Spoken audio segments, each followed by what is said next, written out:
do want to have your query letter critiqued but don't want to pay to have that happen, it can be done for free, but it will be public out here on my socials. My name is Gina. I'm an author, editor, publishing professional. I help you make your writing better. If you would like to sign up, information on how to do so is in my bio. If you want to not do this publicly but want to pay to have this done through my editing service, information on how to do that is in my bio. If you do not want to wait for either of those very long lines, I have a class on TikTok that I am working on getting uploaded to Patreon that is 3.5 hours of original content. It's $30.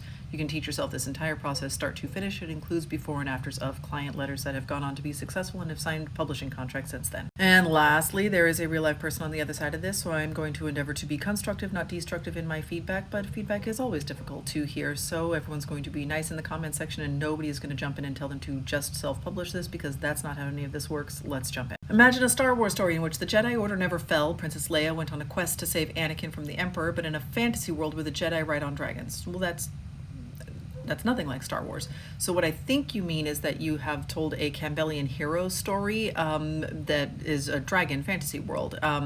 Star Wars is great fun in a lot of ways. I'm raising a bunch of boys, so I have definitely bought a lot of the Star Wars Legos, and we love Galaxy's Edge in Disneyland. But a lot of people who like Star Wars are really mean, and this is, as much as you might connect with somebody who loves Star Wars, you might also get an awful lot of people who think that you are sending up a red flag that you might be difficult to work with.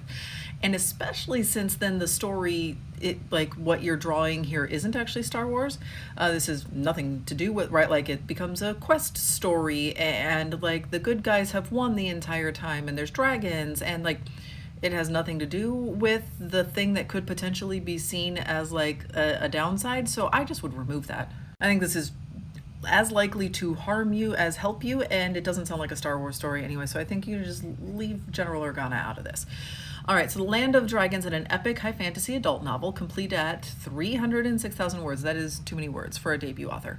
That is way, way, way over what we consider sort of the limit, and I know I put limit in like the little air bunnies there, so like that's not a rule, but that is a general guideline that we sort of expect debut authors to be closer to that 100,000 word mark. Now, adult epic fantasy is going to run longer. That is a big genre. That's a big story. There's a lot going on. And so you're going to see books. Certainly, there are lots of books in that genre published with this word count. They are from established authors. And even if it is their debut novel, they've probably published a lot of short stories. They have been included in anthologies. They've been working with editors and agents within this space for a very long time. So this is not actually their first bite at the apple. But if you are talking about a book that is probably, oh, yep, there it is. Okay, so the first of a planned series that can stand alone.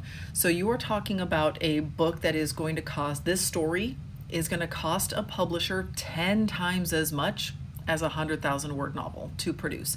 You have to be 10 times as successful as a usual run-of-the-mill debut author in order for this to become profitable. That's risky. This needs to be perfect for them to even begin considering it. And when you have told me, like, I wrote a Campbellian hero story, but the only thing I can think of is Star Wars, and a big word count, that doesn't put you off on a really strong footing. I recommend that you join a writing group and talk to the meanest person there and ask them to help you cut that word count. There is a chance that you really do need all of these words, and just because it is harder to publish does not mean it is impossible. It's not. You're going to find exceptions to this, but you have done a lot of things to like set yourself up that you've got to be able to leap over a really, really high bar once you've done this to yourself in the intro paragraph. So I would recommend getting this closer to like 150 for adult epic fantasy. It's just going to be a hard stopping point for a lot of agents. Are going to get to that word count and be like, nope, not doing this. They're not even going to read the rest of it because it's too much.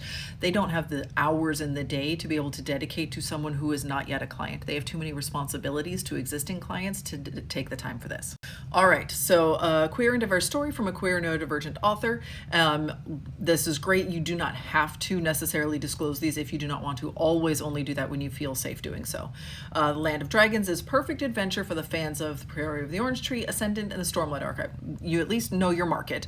I don't think that you need to, I think Sanderson's too big to comp to in this space, and I think as soon as you told like Campbellian hero, 300,000 words, epic fantasy, everyone's mind went to Sanderson already, so I don't think you need to call that out, but he's too big to comp to in this space. All right, Lady Adowith Ithil has lived her whole life in the shadow of her father's legacy as the chosen hero, who sacrificed himself to save the world when she was only a child. This sounds like backstory.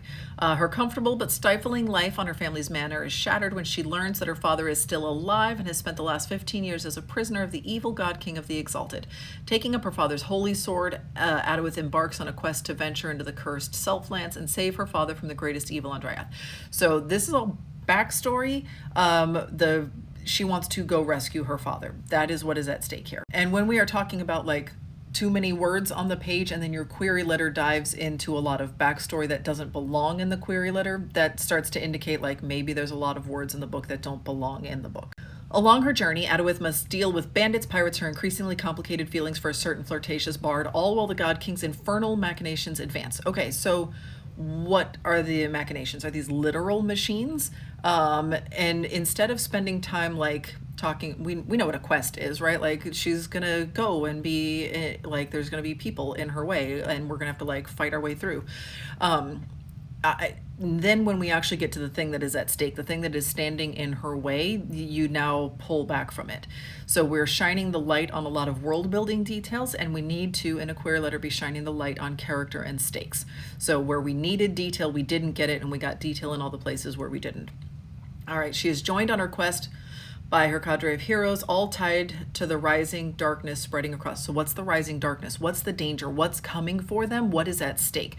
Every epic fantasy story has got like bandits on the road. And they don't all necessarily have pirates, but they all have like a version of pirates, right? Like, so bands of thieves and smugglers and a bard, and the bard is always the flirtatious one, right? Like, so this is all very standard fare, which is good. You understand your genre, you know what the readers are looking for, you know what is fun and good and interesting in this space, but you're not doing anything to set yourself apart because this is all standard for the fantasy genre.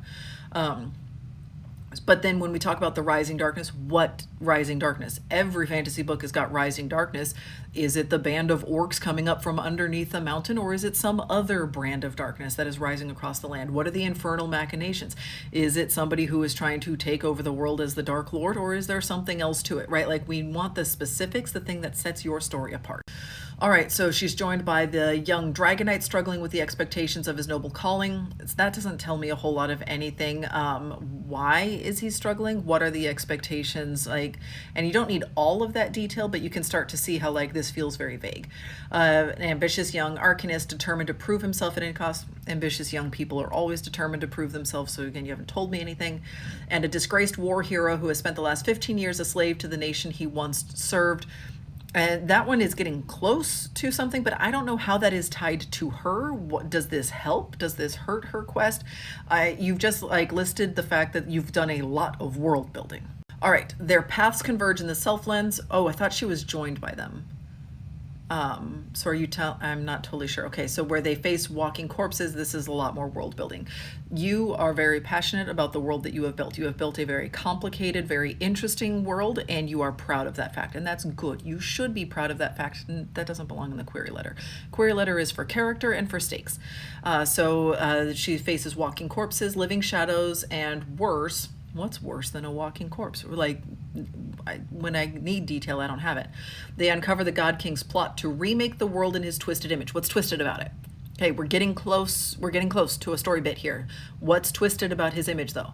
What began as a personal quest became a battle for the fate of the world with all Adawith has ever loved in the balance. Okay, so Fates of Nations, we understand that that's an epic fantasy. That's great, good. What are the 5 questions? Oh, BYU, there we go. Okay, so, all right, so you studied under Brandon Sanderson. So you know what you're doing as far as the world building and the genre goes. Let's talk about those 5 questions that we are trying to get answered in a query letter. Who is our main character? That is Adawith. What is it that she wants?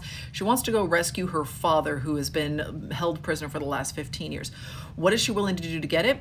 Quest doesn't seem like that's a hard decision for her to do, though. And is she leaving anything behind? Does she have anything to lose? Is she giving up anything for this? Like, this seems like a really obvious, like, of course I'm going to go on the quest. What is standing in her way? General badness. And then what happens if she fails? General badness.